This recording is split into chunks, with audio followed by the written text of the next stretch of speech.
Welcome back to Gentle Mysteries. I'm Edward, and I'm so glad you found your way here this evening.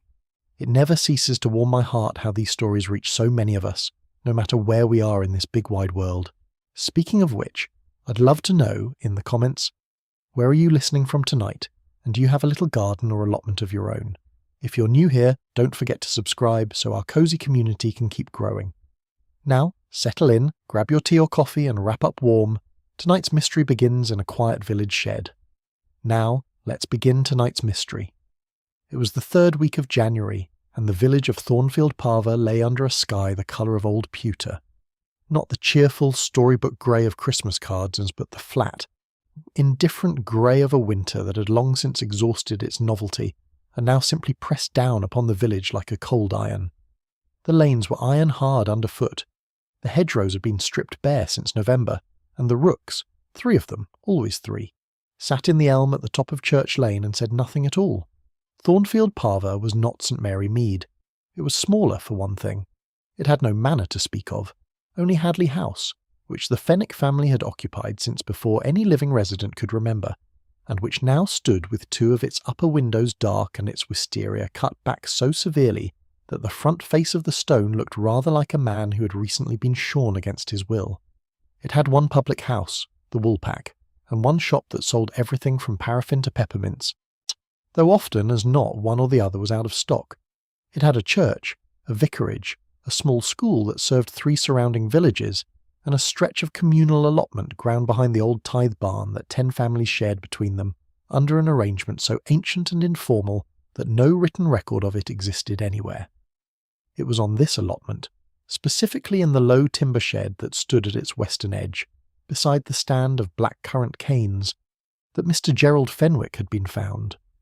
He had been found by Mrs. Doris Pratt at 8:30 on a Monday morning, when she'd gone to retrieve her Dutch hoe in preparation for turning what little remained of her winter Savoy bed. She had not intended to open the larger shed at all. She had her own small locker, the leftmost of 3, fitted with a brass padlock of her late husband's providing. But the main shed door had been standing open, which was irregular, and the cold was such that it seemed a positive act of civic duty to close it properly. She had taken 3 steps inside before she understood what she was seeing. By 9:15, Police Constable Hedges had arrived on his bicycle. By 11, Dr. Mossop had come from Middleworth in his motor car. By 12:30, the news had reached every household in Thornfield Parva, travelling by the customary routes, across garden walls, through the hatchway of the Woolpack, and by telephone to the 4 houses in the village grand enough to possess one. By 2 o'clock, it had reached a small, neat cottage at the far end of Orchard Close, where an elderly lady was sitting by her window with a half-finished stocking on her needles and a very particular look upon her face. Not surprise. Something closer to the expression of a woman who has been waiting for a kettle to boil, and has now heard at last the first small sound of it beginning. Miss Jane Marple set down her knitting, folded her hands in her lap, and looked out at the frozen garden for a long, quiet moment. Then she said, to no one in particular, for she was quite alone, "Yes, I rather thought something of this kind would happen." She reached for her shawl. Chapter 2. Setting the Scene. The village remembers. There are 2 kinds of knowledge in a village. The first is the kind that is spoken, passed across counters, exchanged at the church gate, repeated in lowered voices over the steam of a teapot. This kind of knowledge is noisy and plentiful and frequently wrong in its particulars, though it is often right in its general shape. The second kind is never spoken at all. It lives in the way a woman pauses before answering a question about her neighbour, in the way a man suddenly finds something very interesting to examine on the floor of the public bar when a particular name is mentioned. It lives in small hesitations, in the choosing of one word very carefully over another, in the things that are not said in the space where something quite naturally ought to have been. Miss Marple had spent the better part of 8 decades becoming fluent in both. She did not go out immediately. That was a mistake younger people often made. The assumption that urgency required haste. In Miss Marple's considerable experience, haste in a village produced nothing except closed faces and drawn curtains. One moved, instead, at the pace of the village itself. One put on one's coat unhurriedly. One checked, twice, that the kitchen range was properly damped down. One took the longer route to wherever one was going, because the longer route passed the post office. The post office in Thornfield Parva was kept by a Mrs. Evelyn Sturch, a compact, brisk woman of 53 who had the particular gift of being so completely unremarkable in appearance that people forgot with some regularity that she was present. This had made her, over 22 years behind the same counter, into something very like the village's institutional memory. She forgot nothing. She filed everything, not in any ledger, but somewhere behind her mild grey eyes, in a system of cross-referencing that would have impressed a senior archivist. Miss Marple arrived at 10 minutes past 3, asked for a book of stamps she did not strictly need, and mentioned, in the most offhand manner imaginable, that she had heard there had been some sort of upset at the allotments. Mrs. Sturch was quiet for precisely 4 seconds. "Gerald Fenwick," she said then, with the air of a woman opening a file she had been expecting to open. "Found this morning. Doris Pratt found him, from what I understand, in the main shed." "How very distressing for Mrs. Pratt," said Miss Marple. "She's been given something for her nerves by Dr. Mossop. Whether she needed it or not is another question. Doris Pratt," Mrs. Sturch added, with the measured neutrality of someone who has long since formed a firm opinion and sees no reason to share it entirely, "is a woman who rises to an occasion." Miss Marple made a gentle sound of understanding and received her stamps. "Mr. Fenwick," she said, tucking them into her bag. "I don't think I knew him well. He was at Hadley House, was he not? The last of them." "The last of them living there, yes." Mrs. Sturch straightened a small display of postal orders that did not require straightening. "His sister Constance married and went to Shropshire 30 years ago. His brother Malcolm, well, that was all a very long time ago." "Malcolm," Miss Marple repeated, as if the name were a word in a language she was just beginning to recall. "He left. There was a disagreement." Mrs. Sturch's lips pressed together with the precision of a woman closing a desk drawer. "Over the property, or so people said at the time. These things are never quite as simple as people say, of course." "No," Miss Marple agreed pleasantly. "They never are." She thanked Mrs. Sturch, noted the exact quality of the silence that followed her thanks, and stepped back out into the iron cold of the January afternoon. The Fenwick family, she reflected as she walked, had been in Thornfield Parva for so long that they had become part of its geology, layered in, like a seam of something that was neither wholly useful nor easy to extract. Gerald, the eldest, had lived alone at Hadley House since his mother's death some 11 years previously. He was 64. He had been, by the general account of the village, respectable, which is a word that covers a great deal of territory and illuminates very little of it. He had not been liked precisely, but he had been known, which in a small village serves much the same social function. He had served on the parish council for 9 years before resigning under circumstances described by those who mentioned them at all as a difference of opinion regarding the drainage scheme. He had attended the 8 o'clock communion service every Sunday, the early service notably, rather than the 10:30 at which most of the village gathered, which meant he fulfilled his religious obligations with a minimum of human contact. And he subscribed to 2 newspapers and could be seen, on dry afternoons, taking a constitutional along the Middleworth Road, with the regular gait of a man who has decided that exercise is a duty rather than a pleasure. He had kept an allotment plot, the largest of the 10, since the arrangement had first been formalised some 30 years ago. He grew root vegetables principally, parsnips, beetroot, a quantity of onions that had struck more than one observer as ambitious. Given that he lived alone, he had, as far as anyone knew, no enemies. But then, Miss Marple thought, tucking her chin further into her scarf as a gust came down the lane, that was always the most interesting thing to examine, wasn't it? Not who disliked a man, but whether the absence of declared enemies was genuine, or merely very, very carefully maintained. She paused at the corner of Church Lane and looked down towards the allotment ground. The blue light of a police motor car was just visible at the far end beyond the Tithe barn.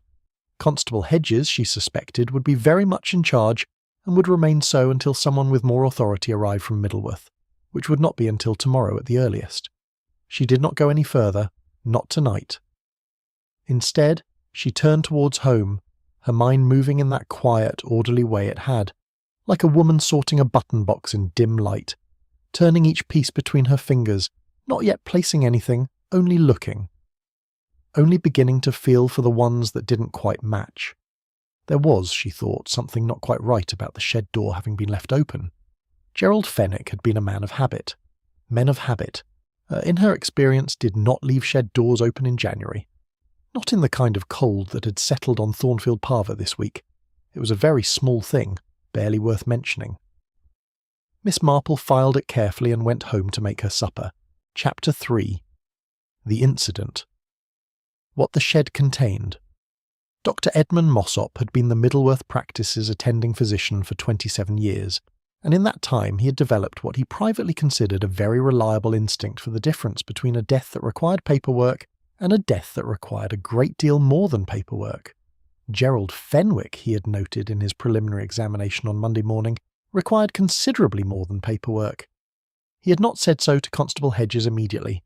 One did not, in Dr. Mossop's experience, say things of that nature to Constable Hedges immediately, because Hedges had the particular quality of a man who, upon receiving unsettling information, became at once both very busy and entirely ineffective. He would make notes. He would re-examine things that did not require re-examination. He would use the word procedure with a frequency that suggested he found it comforting. None of this would be useful, so Dr. Mossop had been careful.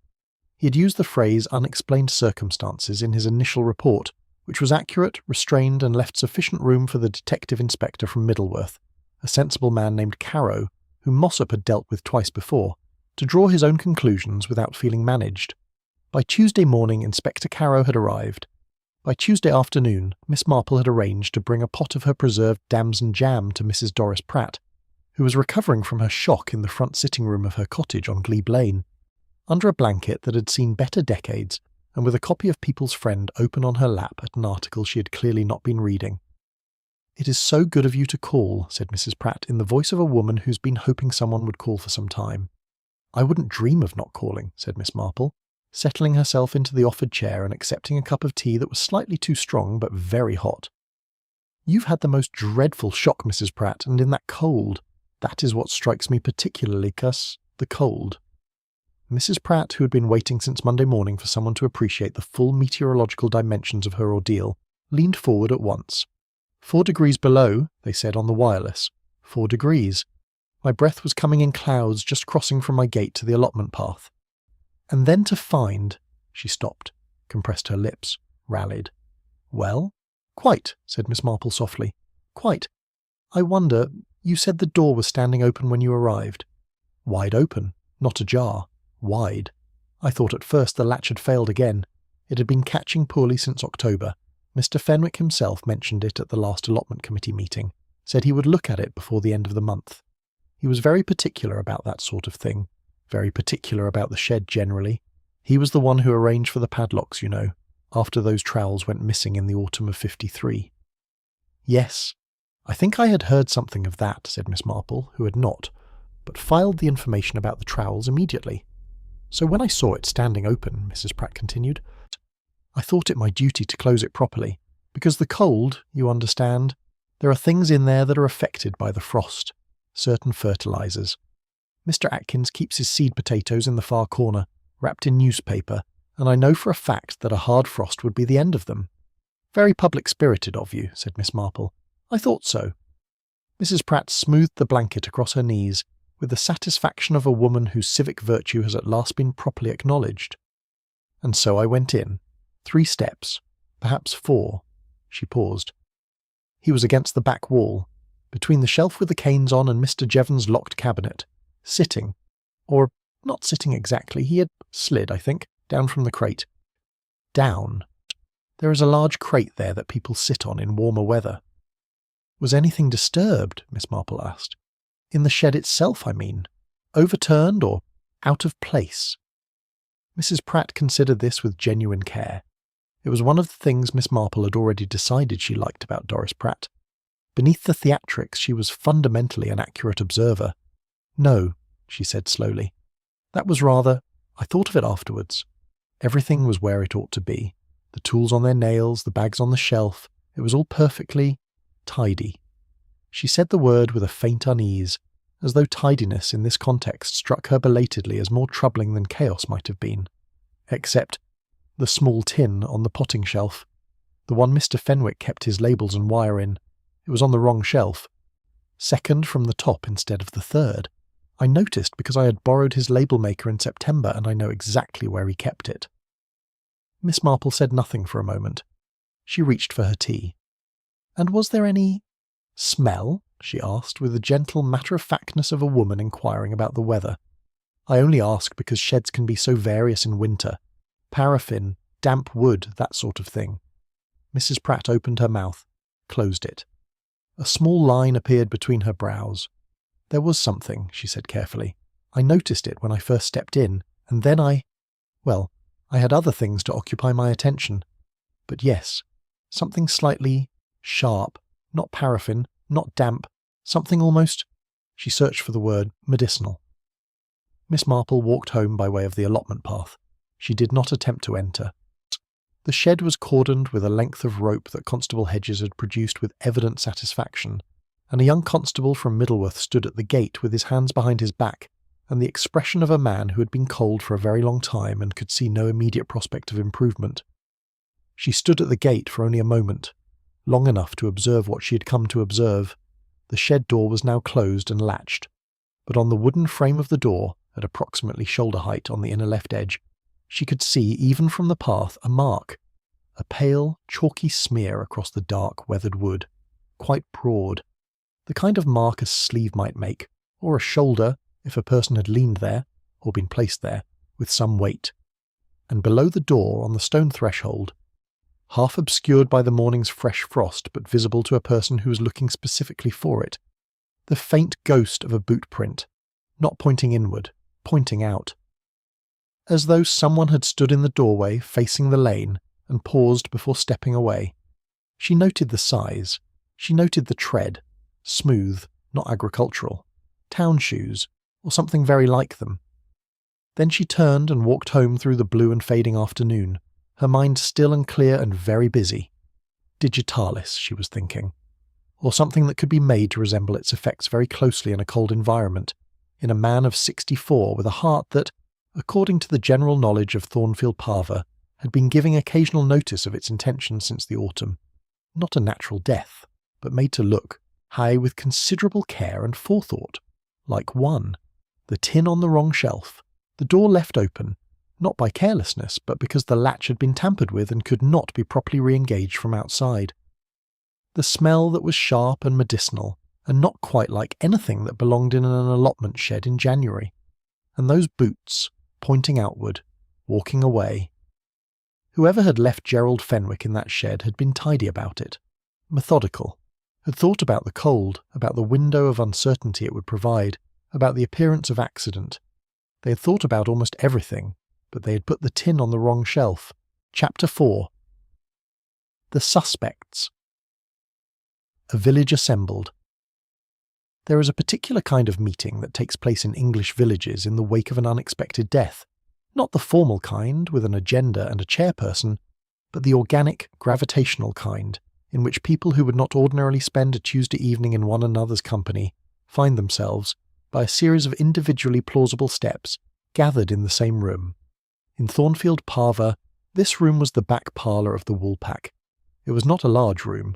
It had a low ceiling that had been the same shade of tobacco brown for as long as anyone could recall, a fireplace that drew reasonably well when the wind was from the east, and a collection of mismatched chairs that had accumulated over decades in the manner of objects that are never quite uncomfortable enough to be thrown away. On the wall above the fireplace hung a framed print of a hunting scene, in which the fox, Miss Marple had always privately noted, appeared considerably more intelligent than any of the horses. She had not been invited to this gathering. She was nonetheless present, having mentioned to Mrs. Fellows at the post office that she had been meaning to ask the landlord, Mr. Tibbs, about his recipe for sloe gin, and having arrived at the Woolpack at precisely the right moment to be absorbed, without awkwardness, into the general assembly. She sat in the corner chair nearest the fire with her knitting, a length of pale blue wool that was becoming in a leisurely way, a bed jacket for her niece, and was as nearly invisible as a sharp-eyed elderly lady can make herself, which, in Miss Marple's case, was very nearly invisible indeed. There were 6 of them, not counting herself and Mr. Tibbs, who moved in and out with glasses and a general air of benevolent neutrality. The first was Mrs. Doris Pratt herself, recovered sufficiently from her ordeal to have exchanged the blanket for her good wool coat, though she retained a slightly heightened colour that suggested the morning's drama had not entirely lost its savour. She sat nearest the fire and spoke most frequently. Beside her, in the upright chair he always chose as a matter of principle, sat Mr. Arnold Jevons, the retired bank manager whose locked cabinet occupied the corner of the allotment shed, and whose parsnip bed had been the finest in Thornfield Parva for 11 consecutive years. He was 71, thin in the manner of a man who considers appetite slightly undignified, and he wore, Miss Marple observed, a jacket with a button missing from the left cuff. The thread was still there, 4 small loops of dark brown cotton quite clean, which meant the button had come away recently. Within the last few days, she would have said. Across from him sat Mrs. Ruth Caldwell, who was 47 and who ran, with considerable energy, the Thornfield Parva Women's Institute. She was a handsome woman with very organised hair and the particular quality of composure that comes not from tranquillity but from discipline, a composure that had to be maintained like a garden by constant effort. Her hands, Miss Marple noted, so were still in her lap, which was itself interesting, because Ruth Caldwell was not, as a rule, a still woman. Next to Mrs. Caldwell sat her husband, Douglas, a large, comfortable man who drove a lorry for a firm in Middleworth, and whose presence in village affairs was generally confined to moving heavy objects at the fete, and voting as his wife directed on matters of local governance. He was drinking his beer with the focused gratitude of a man who has been told things today that he would very much prefer not to have been told, and is finding the beer helpful. At the far end of the table, slightly apart from the others in the manner of someone who has joined a queue, and is not yet certain it is the right queue, sat a younger man whom Miss Marple did not immediately recognise, which was itself informative, because she had been in Thornfield Parva for 3 weeks, and had, in that time, assembled a working knowledge of most of its residents. He was perhaps 35, dark-haired. He held his glass without drinking from it, and his eyes moved with careful irregularity around the room. She would ask about him presently. The 6th was Reverend Philip Anstey, the vicar, a gentle, worried man of 58, who had the look of someone who has recently been reminded that his pastoral duties extend to circumstances considerably more dramatic than he had anticipated when he first accepted the living. "The question," said Mrs. Pratt, with the authority of a woman who has decided that finding the body confers a certain custodianship over the subsequent investigation, "is what Gerald was doing in that shed at that hour. He was not an early riser. Everyone knows that." "We don't know what hour it was," said Mr. Jevons, with the precision of a man who spent 40 years correcting other people's arithmetic. "The doctor has not yet said." "The doctor," said Mrs. Pratt, "said window of uncertainty, which means he doesn't know either." "It means he's being careful," said Douglas Caldwell into his beer. "Gerald had no reason to be at the allotment in January," said Mrs. Pratt. "His plot is all put to bed. He finished in November. I saw him doing it. The last weekend of November, I think. Perhaps the 1st of December. He came for his tools," said Mr. Jevons. Everyone looked at him. "His good border fork," Jevons continued, with the slight discomfort of a man who has said more than he intended. "He mentioned it to me, 10 days ago perhaps. Hayag said he thought he'd left it in the main shed rather than his own locker and wanted to retrieve it." "Did he say when he was going?" asked Mrs. Caldwell. Her voice was perfectly level. Her hands remained still. "He did not," said Jevons. Miss Marple's needles moved quietly. Click, click, click. A border fork, she was thinking, is not a small object. It could not have been overlooked in one's own locker, which meant either that Gerald Fenwick had indeed left it in the main shed, or that the fork was not the true reason for his visit, and Jevons knew it. She looked at the young man at the end of the table. He was looking at Mr. Jevons with an expression that was gone almost before it arrived, there and then smoothed away with the practised ease of someone who has learned to keep his face like a calm pond with something moving underneath. "I don't believe we've met," said Miss Marple pleasantly, addressing him with the guileless directness that she found worked considerably better than subtlety with people who were themselves being subtle. "Are you visiting Thornfield Parva, or—" The young man looked at her. Something shifted in his expression, not quite surprise, but an adjustment. "Visiting," he said. "I'm Malcolm Fenwick's son. Gerald was my uncle." The room went very quiet. Not the quiet of surprise. Miss Marple clocked that carefully. The quiet of people who had known this was coming and had hoped, until this moment, that it might not arrive quite yet. Malcolm's boy. So the other branch of the family had come back to Thornfield Parva, just as Gerald Fenwick lay cooling in the allotment shed. She looked at his hands around the untouched glass. Strong hands. Steady. And on the right cuff of his coat, she had to look carefully, and she was very good at looking carefully. The faintest trace of something dark. Not mud, not oil. India ink. Chapter 5. The Weight of Small Things. Following the thread. There is a particular kind of silence that follows an unexpected revelation in a small room. Not the silence of shock, precisely, but the silence of recalibration. Of 6 people, simultaneously and invisibly, rearranging what they thought they knew against what they have just been told, and finding that the new arrangement does not sit quite as comfortably as the old one. Miss Marple had heard this silence many times. She had learned to let it breathe. She did not press the young man further that evening. She noted his name, Thomas Fenwick, as he gave it quietly to Reverend Anstey's gentle inquiry, and she noted the way the others received it. Mrs. Pratt with a sharp little intake of breath that she converted, almost successfully, into a cough. Mr. And Jevons with a stillness that went beyond his ordinary stillness. Ruth Caldwell with nothing at all, which was the most informative response of the 6. She finished her sloe gin, complimented Mr. Tibbs sincerely upon it, and walked home through the dark lane with the careful step of a woman who knows ice, and does not intend to meet it unexpectedly. By the time she had hung up her coat and put the kettle on, she had decided upon her next 3 movements. In Miss Marple's experience, a mystery was very like a piece of knitting that had gone wrong somewhere in the middle. One did not simply pull at the nearest loose thread. One found the row where the error had first occurred, and one worked methodically backward from there. The error in this particular piece of knitting, she suspected, had occurred a very long time ago, as long before January, long before Gerald Fenwick had gone to the allotment shed with or without his border fork. It had occurred, she rather thought, when Malcolm Fenwick had left Thornfield Parva 30 years ago. She began the following morning with the church. This was not as oblique as it might appear. Reverend Anstey, she had established, was a man who felt things keenly and processed them verbally, the pastoral temperament taken to its logical conclusion. He needed very little encouragement to talk, particularly on a cold morning when she arrived at the vestry door with a tin of shortbread and an inquiry about whether the flower rota for February had yet been settled. The flower rota had not been settled.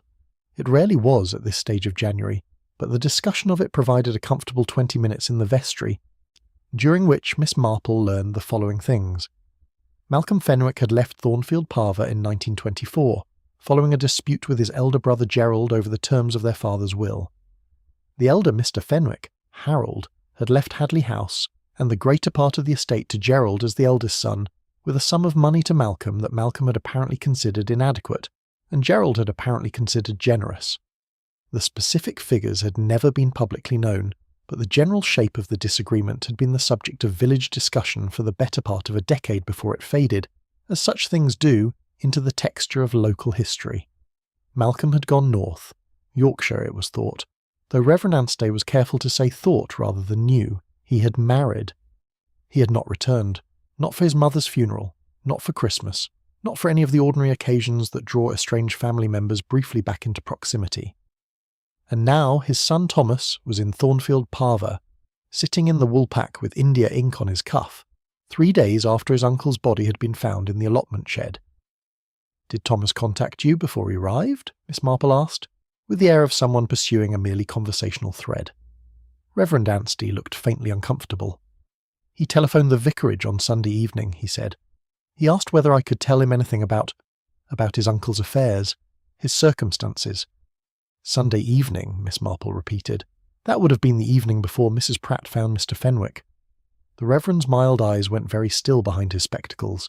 Yes," he said quietly. "I had not quite put those 2 things together in that particular way." Miss Marple said nothing. She offered him a piece of shortbread. Her second movement was the Middleworth Lending Library, which kept archives of the local newspaper going back to 1910. She spent 2 hours there on Wednesday morning, with a magnifying glass and the methodical patience of a woman who has always found that the truth, when printed in newsprint, tends to leave a more reliable impression than the truth as remembered by people who were present at the time. She found 3 items of interest. The first was a notice from the Middleworth Courier of March 1951, recording the registration of a new business.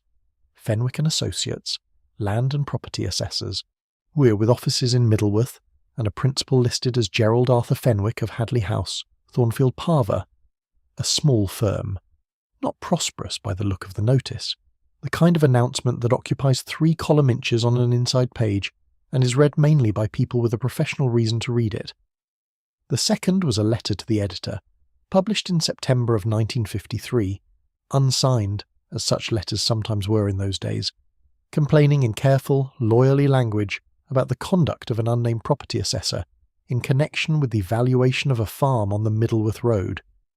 The language was precise enough to be actionable if names had been used, which was presumably why names had not been used. Miss Marple read it twice. Then she read it a third time. The third item was the most recent, a notice from 6 weeks ago, November of last year, recording that Fenwick and Associates had been formally dissolved. The business no longer existed. She sat for a moment with the archive volume open on the library table, her hands folded on top of it, looking at nothing in particular. A business dissolved in November, a nephew appearing in January, and between those 2 dates something had happened, or been discovered, that had brought Thomas Fenwick 150 miles south to a village he'd never visited, to ask a vicar about his uncle's affairs on the evening before his uncle was found dead. The India ink, she thought again. India ink was used by draftsmen, by architects, by people who worked with plans and surveys and the kind of detailed technical drawings that a property assessor might commission, or produce, or under certain circumstances, alter. Her third movement on Wednesday afternoon was the most delicate. She went to call on Mr. Arnold Jevons. He received her in his front sitting room with the formal courtesy of his generation, a courtesy that was genuine in its mechanics, even when it was not genuine in its warmth. He offered tea. She accepted. They discussed briefly the severity of the winter and the prospects for the spring planting. He did not mention Gerald Fenwick. She let the silence settle between them like snow, comfortable and concealing. Then she said very quietly, "I noticed your cabinet in the shed, the locked one. Yeah, I hope the police haven't caused you any inconvenience about it." Something moved in his face, quickly contained, but not quickly enough. "They asked me to open it," he said, which I did, naturally. Perfectly straightforward contents, fertilizer records, old seed catalogues. "Of course," said Miss Marple. She looked at his cuff. The button was still missing. 4 brown threads, very clean, still looped through the fabric. "Mr. Jevons," she said, in the gentle tone she used when she was being least gentle, "did Gerald Fenwick ever speak to you about his brother Malcolm's share of the estate?" The teacup in Arnold Jevons' hand was perfectly steady. His voice, when he answered, was perfectly steady too. His eyes were not. "Not recently," he said. "Not recently. Not never. Not I don't know what you mean. Not the flat, clean denial of a man with nothing to hide. Not recently." Miss Marple picked up her knitting and let the click of her needles fill the room, patient and relentless as a clock marking time. She was getting very close, she thought, to the row where the error had first occurred. Chapter 6. The Cabinet and the Ink. What the records reveal? There is a particular quality of Wednesday afternoon in January that Miss Marple had always found conducive to clear thinking.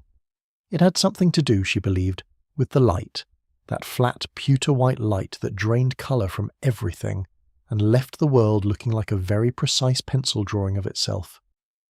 It was not comfortable light, it was not flattering light, but it was, she had found, extraordinarily honest light.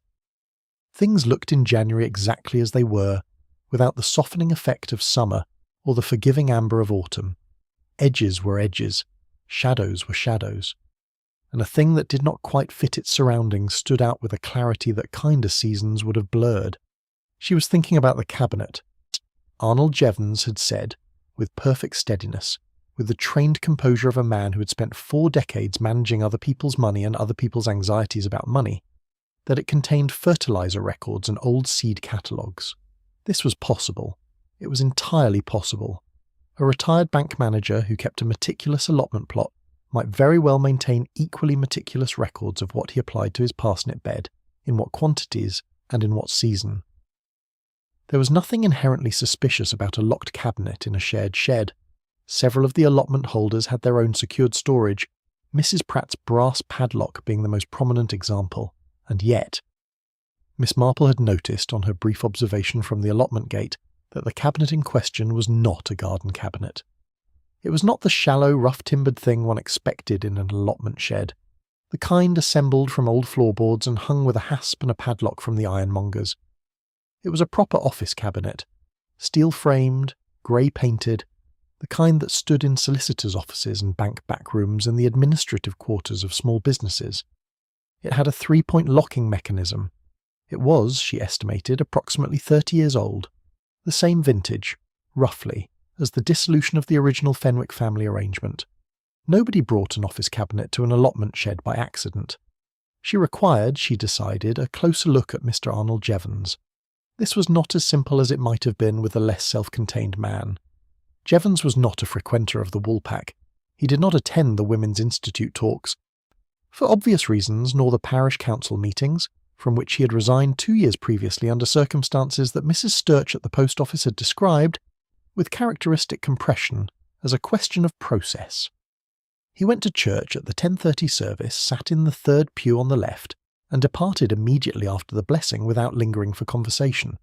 He was, in short, a man who had arranged his life to minimise the number of surfaces on which other people might gain purchase. Miss Marple found this interesting in itself.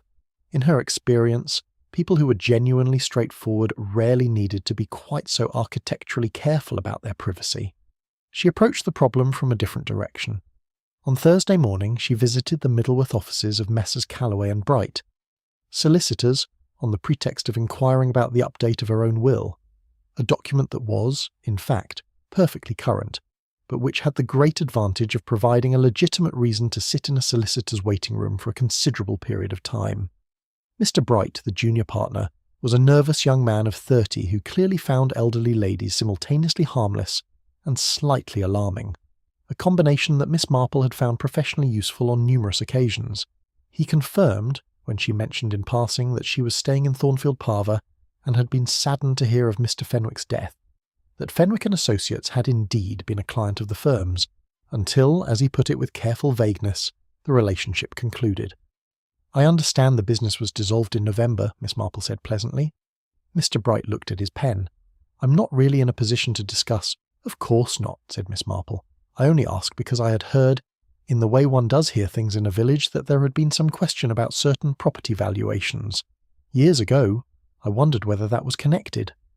Mr. Bright said nothing, which was in its way a very complete answer. She went from Calloway and Bright to the Middleworth Land Registry office, where a helpful young woman with a great quantity of auburn hair confirmed, after some searching, that 3 property transactions in the Thornfield Parva area between 1952 and 1957 had been assessed by Fenwick and Associates, thus with Arnold Jevons listed as the co-signatory assessor on all 3. Miss Marple wrote the 3 addresses in her small notebook with her propelling pencil and thanked the young woman warmly. She knew one of the addresses. The farmhouse on the Middleworth Road, the one that had been the subject of the unsigned letter to the editor in September 1953.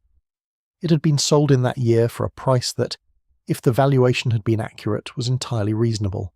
If the valuation had been manipulated downward, and the original owner, an elderly widow of Miss Marple's acquaintance who had since died, had always maintained that she had received considerably less than the property was worth, then the difference between the actual value and the assessed value would have been a very useful sum of money to someone positioned to acquire the property quietly afterward. She checked. The farmhouse on the Middleworth Road had been purchased in November 1953 by a private company. The company name meant nothing to her, but the registered director of the company, she had to visit the Middleworth Library's business records for this, and it took the better part of an hour, was a Mr. G.A. Fenwick, Gerald Arthur Fenwick. She sat back in the library chair and looked at the ceiling for a moment. There it was, the shape of it. Not all the details, actually not yet, but the essential architecture of the thing, which was this. Gerald Fenwick and Arnold Jevons had, for a period of some years in the 1950s, been engaged in a scheme by which properties in the local area were systematically undervalued in their official assessments, acquired cheaply by a company controlled by Gerald, and subsequently sold at their true market value. Jevons, as a co-signatory assessor with a bank manager's credentials, had provided the scheme with its veneer of professional legitimacy. This was not a small thing, it was fraud. It was the kind of fraud that ruined people, quietly, without drama, in the language of official documents and legitimate-looking signatures. The kind of fraud that an elderly widow on the Middleworth Road had gone to her grave not quite understanding, but always feeling, is in the particular way that people who have been cheated always feel it, even when they cannot prove it. And Thomas Fenwick, Malcolm's son, trained in architectural draftsmanship to judge by the ink on his cuff, had come to Thornfield Parva because he had found something, a document perhaps, a set of plans with alterations in India ink.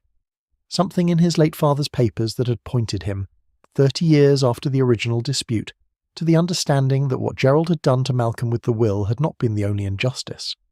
That the money Gerald had used to build his quiet, respectable life in Thornfield Parva had been extracted in part from people who had trusted him. And Gerald, Miss Marple thought, had known Thomas was coming. The telephone call to Reverend Anstey on Sunday evening, Thomas asking about his uncle's affairs, would not have been the first contact. There had been something before that. A letter, perhaps.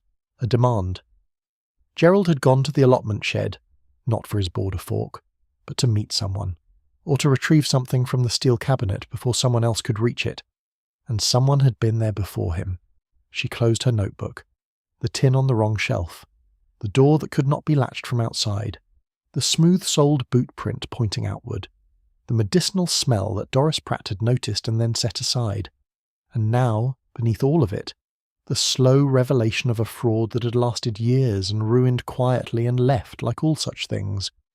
A long trail of documentation in offices and registry rooms, and she was almost certain now, in a steel-grey cabinet in an allotment shed, locked with a 3-point mechanism, containing things that were very definitely not seed catalogues. The question that remained was not what had happened. The question was which of two people, Arnold Jevons, who had everything to lose if the records were found, or Thomas Fenwick, who had everything to gain if they were, had arrived at that shed first, and what precisely they had brought with them. Chapter 7. The Conversation by the Gate. Miss Marple lays her threads. There is an art to the deliberate conversation, the conversation that appears to be going nowhere in particular while travelling, in fact, with great precision toward a specific destination.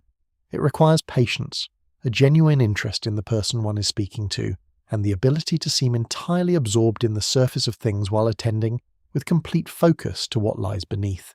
Miss Marple had been practising this art for the better part of 70 years. She was, by any reasonable assessment, its finest living exponent.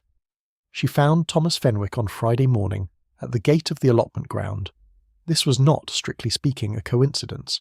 She had established, through the moderate application of inquiry, that Thomas was staying at the Woolpack, that he took his breakfast early, and that he had been observed by Mr. Tibbs, who observed everything that occurred within 50 yards of his establishment, walking in the direction of the allotment ground each morning at approximately 8:30, standing at the gate for a period of some minutes, and then returning. He did not attempt to enter. He simply stood and looked at the shed, in the manner of a man who is waiting for something to resolve itself. Miss Marple arrived at the gate at 8:25 with a trug basket, a pair of gardening gloves that she had no particular intention of using, and the entirely plausible pretence of wishing to assess the condition of the communal rhubarb crowns before the spring.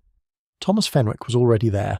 He was dressed this morning, in a heavy overcoat that suited him better than the previous evening's jacket, and he was looking at the shed with his hands in his pockets and the expression of a man conducting an argument with himself that had not yet reached a conclusion. "Good morning," said Miss Marple pleasantly. "You're Mr. Fenwick's nephew, aren't you?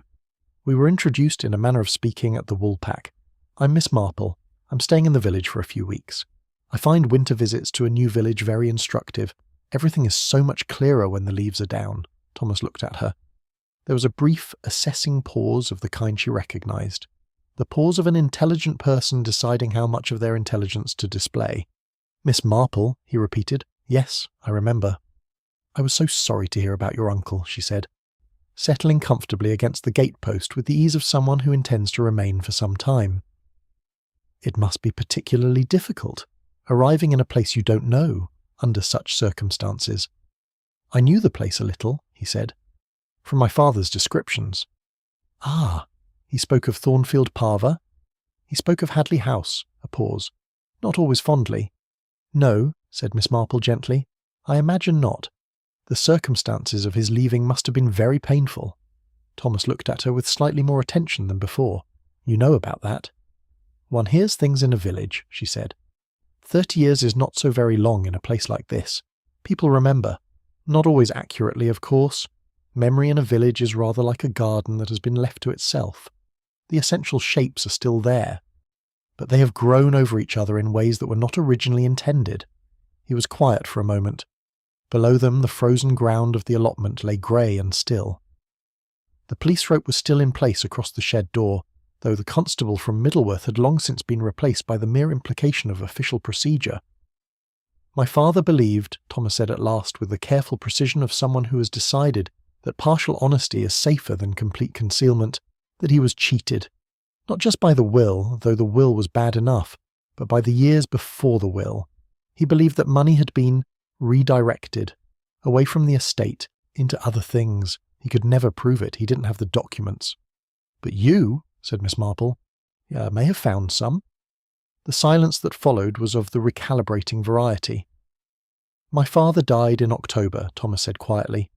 "I was going through his papers. He had kept everything. Every letter Gerald ever sent, every document from the time of the original dispute, and among them, folded into a survey report from 1952, was a set of property plans, with annotations, in 2 different hands. "India ink," said Miss Marple. He looked at her with undisguised sharpness now. "The kind that doesn't run," she added pleasantly. "Very permanent. Very legible, even after 30 years. A long pause. A rook called, somewhere above the elm. "The annotations," he said carefully, showed that the original survey values had been altered, reduced, on 3 separate properties. The alterations were made in a different hand from the original assessments. A neater hand. A draftsman's hand, if you know what to look for." "And you do know what to look for," said Miss Marple. "I'm an architectural surveyor," he said. "Yes." She let the silence breathe for a moment before she continued.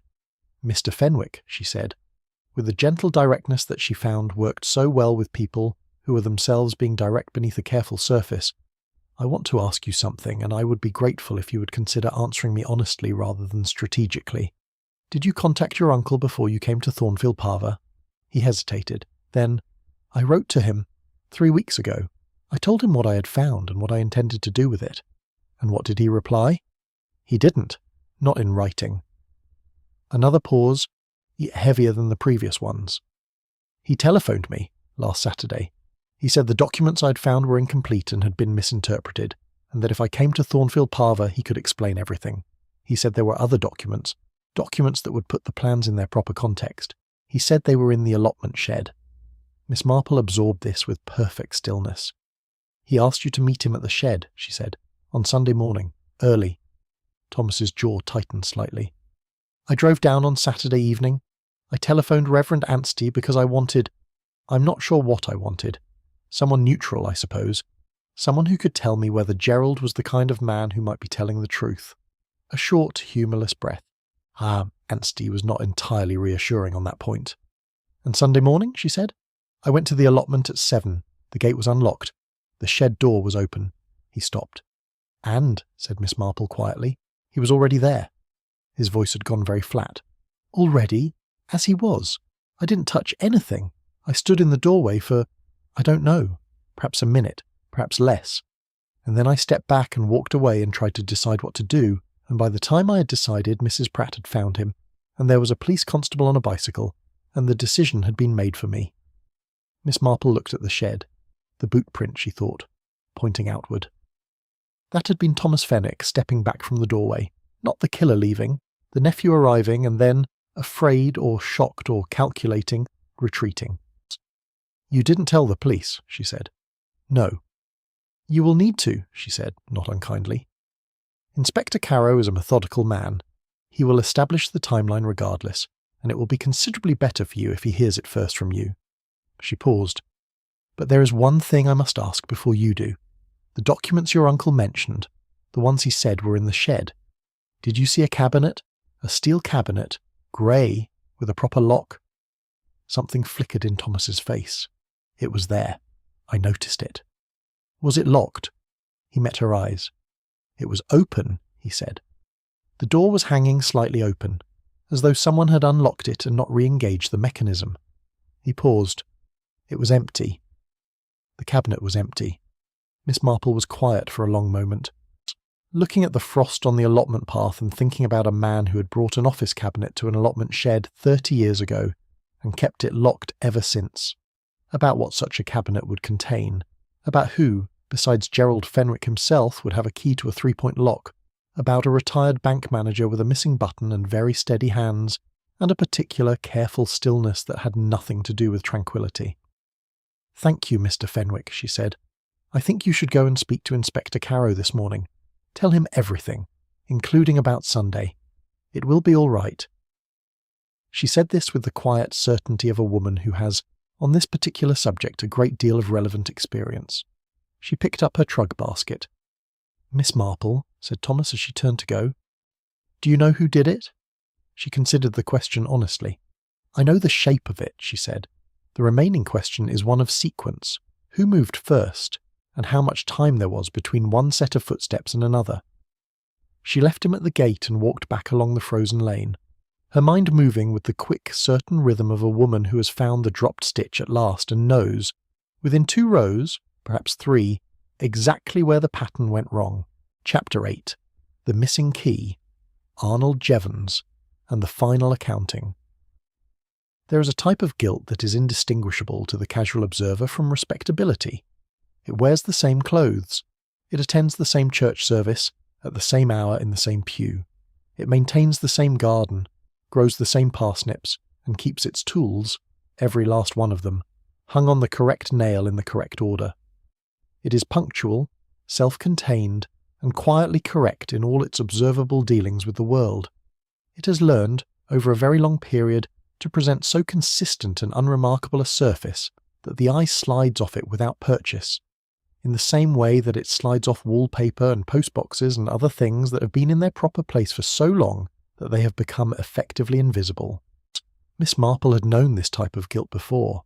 In St. Mary Mead, it had presented itself in the form of a churchwarden who had been systematically embezzling the Restoration Fund for 11 years, a man so reliably, so tediously respectable, that the suggestion of his guilt had been greeted, when Miss Marple first voiced it privately to Dr. Haydock, with the kind of gentle scepticism reserved for the very elderly and the very imaginative. She had been right, nonetheless. She was quite sure she was right again now.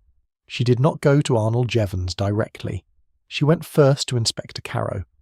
She found him at the temporary office that had been established in the vestry of the church, Reverend Anstey having offered it with the slightly dazed generosity of a man who is not entirely sure how his Thursday has arrived at this particular destination. Carrow was a square, composed man of 52 with close-cropped grey hair, and the deliberate manner of someone who has found, through long experience, that patience is more productive than urgency.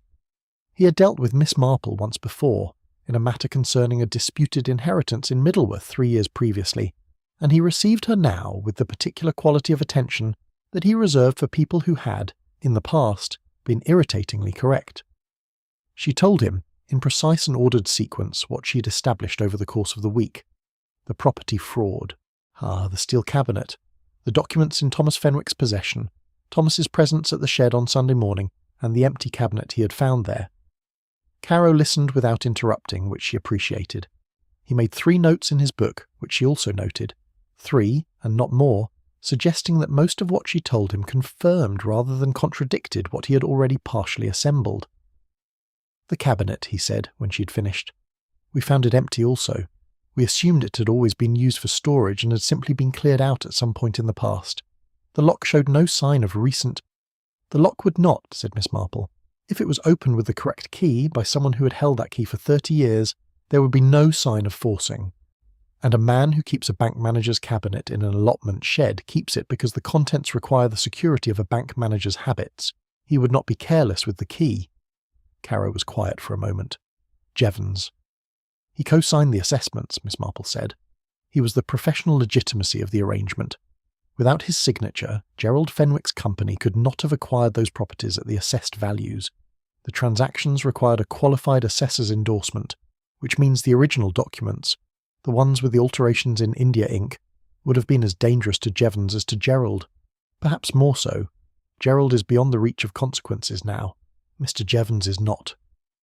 "Thomas Fenwick wrote to Gerald 3 weeks ago," Carrow said slowly.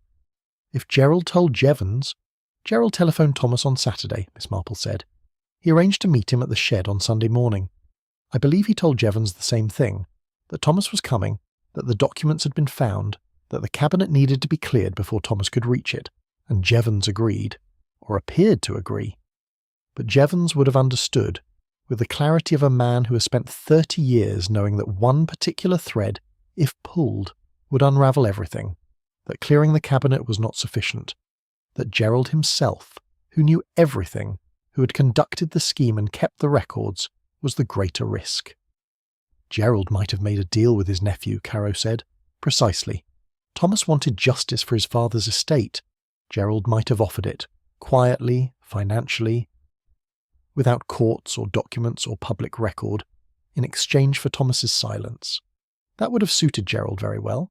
It would not, said Miss Marple, have suited Mr. Jevons at all. She left the inspector with the satisfied sense of a woman who has handed a correctly labelled parcel to the appropriate postal authority. What happened next was his business, and she had sufficient confidence in his methodical competence to believe it would be handled properly. She did not, however, go home. She went instead to Arnold Jevons' house. She went because there was one remaining thing she needed to understand, not for the purposes of the investigation, which she considered essentially complete, but for her own. Miss Marple had found, over the course of a long life, that the facts of a crime were rarely the most important thing about it. The facts were the surface. Beneath the facts was always something more essential, the specific quality of human failure that had made the facts possible. She needed to understand that, in this case, before she could properly put it away in that careful mental library of hers, alongside all the other small and terrible illuminations of human nature that she had accumulated over the years. Jevons received her.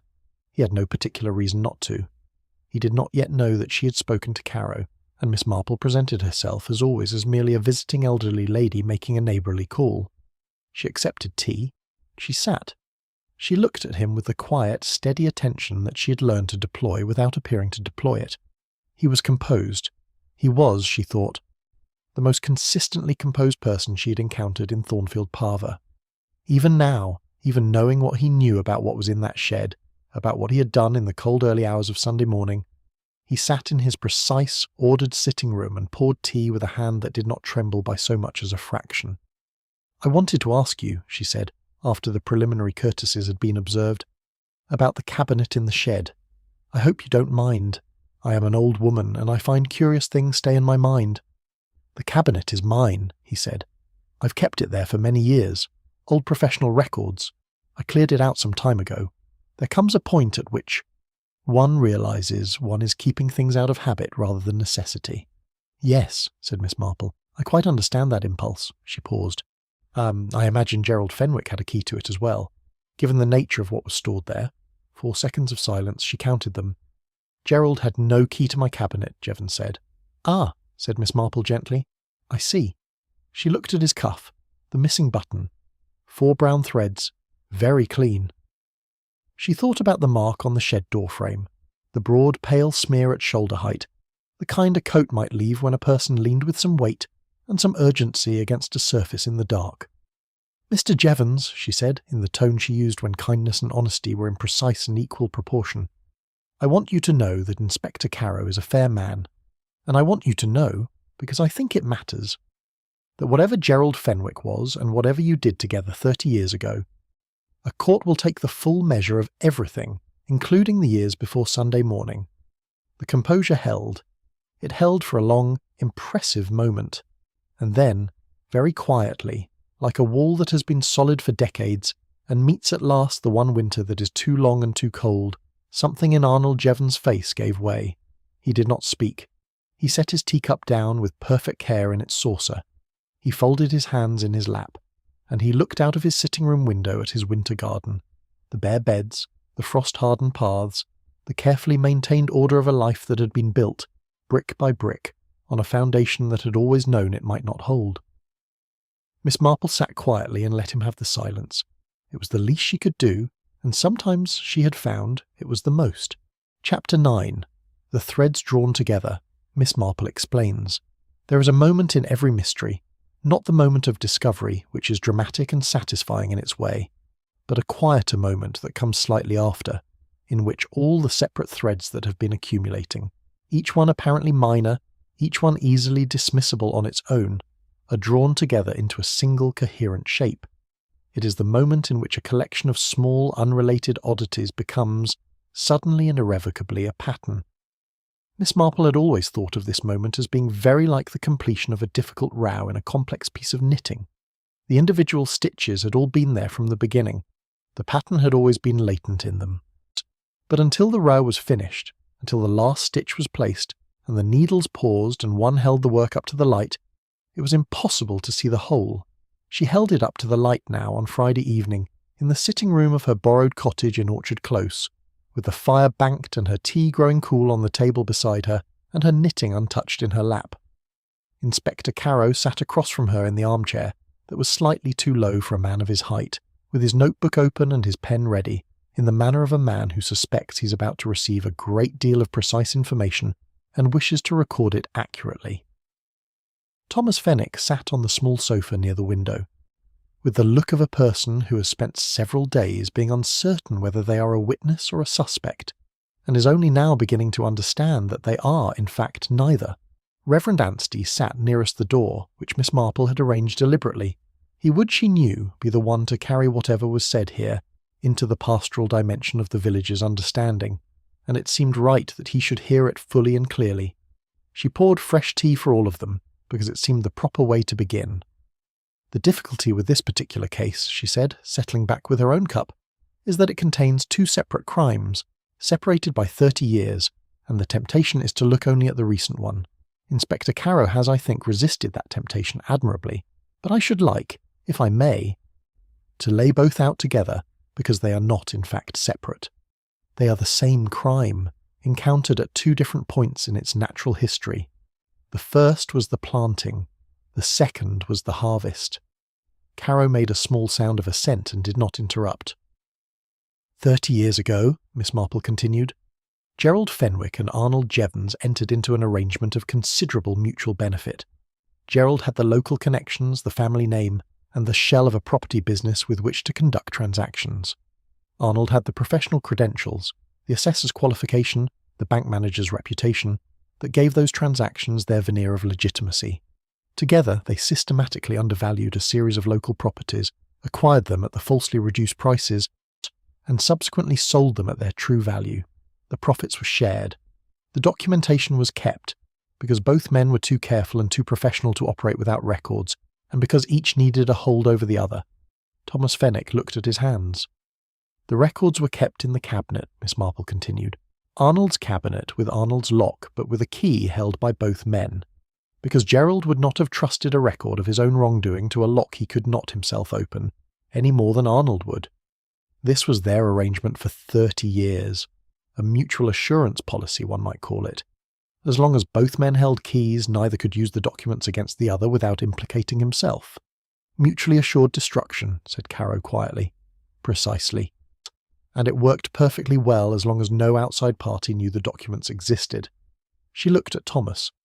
Until October of last year, when Malcolm Fenwick died and his son found, among his father's papers, a set of original survey plans that Malcolm had apparently retained, perhaps without fully understanding what they meant, from the period of the original family dispute. Thomas nodded. He'd kept everything from that time. I don't think he knew what the plans showed. He just kept them because they were from the period when things went wrong. When you understood what you were looking at, Miss Marple said, you wrote to Gerald. You told him you had evidence of the fraud and that you intended to pursue justice for your father's estate.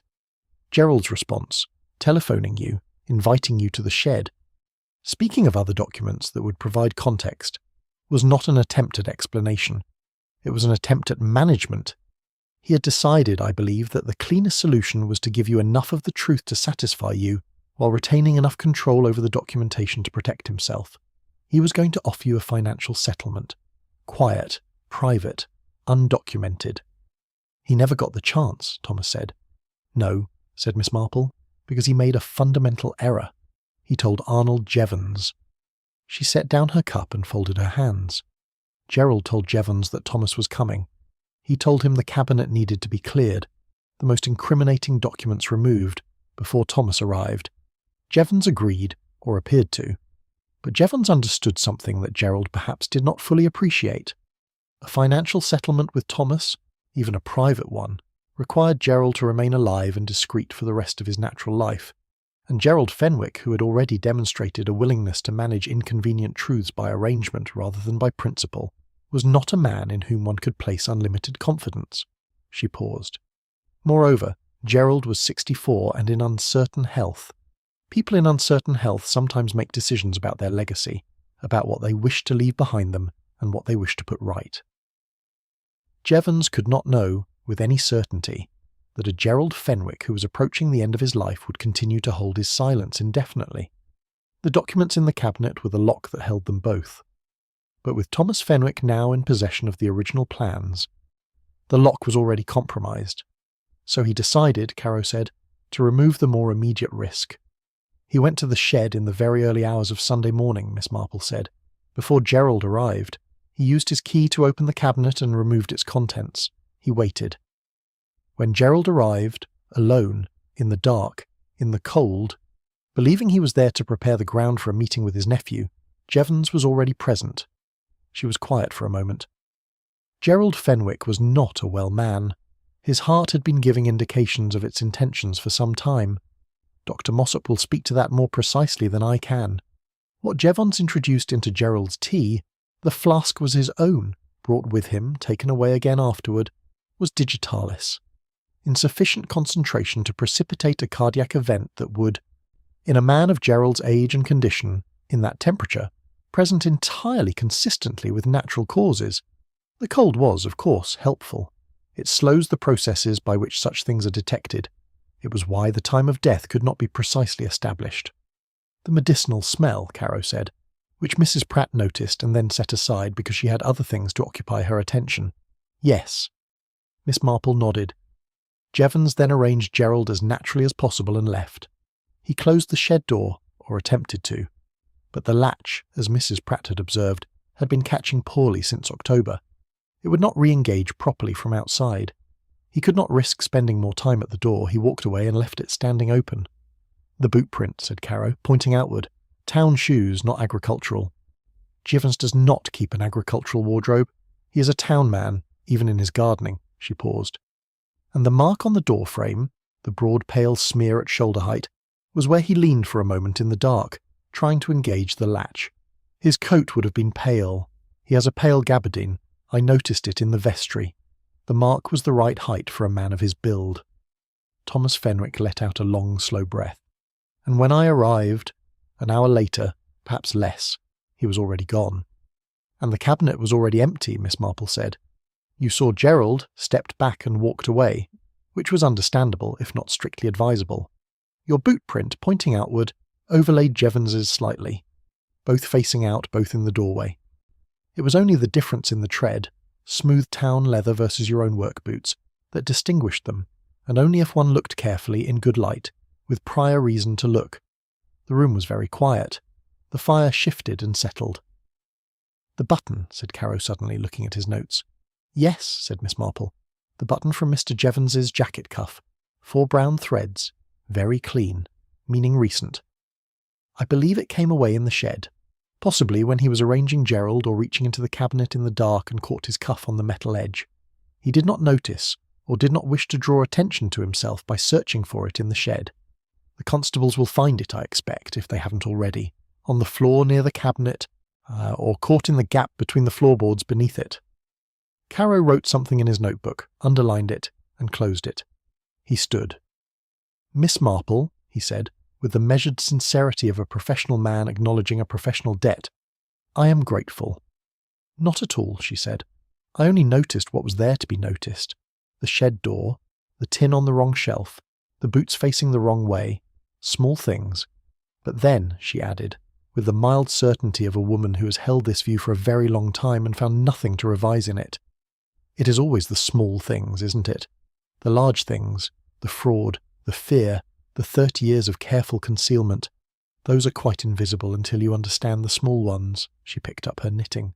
"More tea, Reverend Anstey. You look as though you could do with it." Chapter 10. The Moral Epilogue. What the Village Remembers. There is a particular quality to the week that follows the resolution of a village mystery. Not the dramatic, conclusive quality of an ending, but something slower and more complicated. Something that resembles, if one is looking for a domestic comparison, the state of a kitchen after a large and difficult meal has been prepared and served and cleared away. The surfaces are clean, the order is restored. But the smell of the cooking lingers, and the person who did the washing up is still, if one looks carefully, slightly tired around the eyes. Thornfield Parva had that quality now. Arnold Jevons had been taken to Middleworth on Saturday morning in Inspector Carrow's motor car with the composed and terrible dignity of a man who had decided sometime in the night is that the remaining question was not whether but how. He had said very little. He had asked only that his front door be properly locked behind him, a request so characteristic, so entirely consistent with the man he had always presented to the world that Constable Hedges, who attended to it, found himself unable to account properly for the way it made him feel. Thomas Fenwick had given his full statement to Inspector Carrow on Friday evening after leaving Miss Marple's cottage, and had been received, as she had predicted, with the measured fairness of a man who knows the difference between a witness and a suspect and treats them accordingly. He had driven back to Yorkshire on Sunday, leaving behind him a forwarding address with the solicitors in Middleworth and the particular kind of unfinished expression of a man who has obtained something that resembled justice, but finds that it does not feel quite as he had imagined it would. Miss Marple had expected that. Justice rarely did. She remained in Thornfield Parva for one further week. This was not strictly necessary from the investigative perspective, but she had found, over the course of a long life, that it was important to stay long enough to see how a place settled after a disturbance, in the same way that one stayed in a garden after a storm, not to prevent anything further but simply to observe what had survived and what had not, and what had been revealed by the clearing away. What she observed in that final week was this: the village did not, as villages sometimes do, divide itself into factions of belief and disbelief. There was no camp that maintained Jevons' innocence, no counter-narrative that preferred the tidier explanation of natural causes. The evidence was too clear, and Thornfield Parva was, at its core, a place of practical people who trusted what they could see over what they would prefer. What there was, instead, was a collective and largely unspoken process of moral accounting, the quiet, invisible work of a community adjusting its understanding of itself in light of new information. Mrs. Pratt undertook this process with characteristic thoroughness. She informed Miss Marple over Wednesday morning tea, always thought there was something not quite right about Arnold Jevons' parsnips. They were too regular, she felt, too uniform, the product of a man who approached gardening as he approached everything else, as a problem to be solved rather than a pleasure to be had. Miss Marple listened to this with gentle seriousness, as she listened to everything, and reflected privately that the retrospective discovery of character flaws in the recently exposed is one of the more universal human tendencies and serves, in its way, an important psychological function.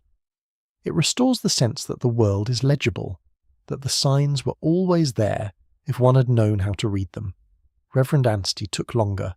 He was, she thought, genuinely troubled, not by the crime itself, which was clear enough, but by the 30-year foundation of respectable community life that had been built, in Jevons' case, on top of it. He came to see her on Thursday evening, ostensibly to return a book she had lent him, and sat for an hour in the chair by the fire working his way, in the methodical fashion of a theological mind encountering a pastoral problem, toward the question he actually wanted to ask. "How does one," he said at last, "account for a man who genuinely cares for his garden, gives reliably to the Church Restoration Fund, serves the community with apparent sincerity, and has also done what Arnold Jevons has done?" "One accounts for it," said Miss Marple, "by accepting that human beings are not consistent. We prefer to believe that goodness and guilt occupy separate people, that the kind man and the guilty man are different men. But in my experience, they are very often the same man, at different moments, in different compartments of himself. The garden is real, the church fund is real, and the fraud is also real, and the murder. They do not cancel each other out, they simply coexist, which is a great deal more uncomfortable than either cancelling or excusing." Anstey was quiet for a long moment. "That is not a particularly comforting theology," he said. "No," Miss Marple agreed pleasantly, "but I have found it to be an accurate one. She walked to the allotment on her last morning in Thornfield Parva, as she had walked there on several mornings during her stay, not with any investigative purpose now, but simply because it was there, and because she had found that the places where things happen retain, for a little while, a quality of attention that she valued. The police rope was gone, the shed door was properly latched, someone had repaired the mechanism quietly without fuss, in the way that practical things get done in villages. The allotment ground lay grey and patient under a white January sky, waiting for the season to turn. She stood at the gate for a few minutes with her hands in her coat pockets, and thought about Gerald Fenwick, who had been a dishonest man and was now dead, and about Malcolm Fenwick, who had been a wronged man and was also dead, and about Thomas Fenwick, who had driven 150 miles to find justice for his father, and had found instead a great deal of complexity in a forwarding address with a solicitor. She thought about Arnold Jevons, sitting in whatever room they had given him in Middleworth, with the same composed stillness he had always had, because a man does not shed the habits of 70 years simply because the circumstances have changed. And she thought, as she always did at the end of these things, about the people who had not been part of the crime at all but who had lived alongside it without knowing. Mrs. Pratt with her brass padlock and her civic virtue, Reverend Anstey with his worried kindness, Mr. Tibbs observing everything from behind his bar with the patient neutrality of a man who has seen most things and judged very few of them. The ordinary life of Thornfield Parva, which had continued its ordinary business while beneath it the long consequences of a 30-year-old wrong had been moving, slowly and inevitably toward this particular January morning. That was the thing about villages, she reflected. They looked still. They presented to the casual eye the appearance of a place where nothing very much was happening and where nothing very much ever had. But beneath that stillness, as beneath every garden in winter, things were always moving, old wrongs working their way slowly toward the surface, old arrangements held in place by mutual fear, slowly failing, old secrets, like seeds, waiting for the conditions that would cause them, at last, to germinate. You had only to know where to look, and to look as she had always tried to look, without deciding in advance what you expected to find. She caught the 11:15 train from Middleworth on Saturday morning, having said her goodbyes the previous evening, briefly, warmly, without ceremony. Mrs. Pratt had given her a jar of her own chutney, which was, she said, better than the jam any day of the week. Reverend Anstey had given her the book back, with a handwritten note tucked inside that said only, "Thank you for staying." She had appreciated that very much. She found a corner seat in the carriage, arranged her bag, unwrapped her knitting, and looked out at the flat, frost-white fields of the Middleworth Valley sliding past the window.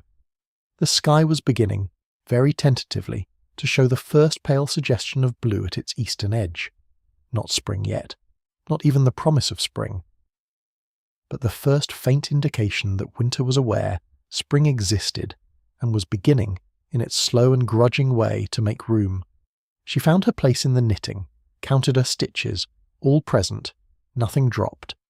Then she settled back in the corner of the carriage, with the particular quiet satisfaction of a woman who has done what needed doing and let the train carry her home. And that, dear friends, is where we leave Thornfield Parva, a little wiser, perhaps, and a little more attentive to the small things, the shed door that does not latch, the tin on the wrong shelf, the boot that faces the wrong way. I'm Edward, and I want to thank you, sincerely, for spending this evening with us here at Gentle Mysteries. If you found yourself noticing the clues before Miss Marple named them, do tell us in the comments. And if you listened from somewhere new tonight, a city we haven't heard from, a country we haven't visited yet, please do let us know where you are. It warms this little community enormously to know how far these quiet stories travel. If you've enjoyed tonight's mystery, a subscription costs nothing and means a great deal. It keeps our cozy community growing, one listener at a time. Until next time, keep your tea warm, your eyes open, and remember, it is always the small things. Good night.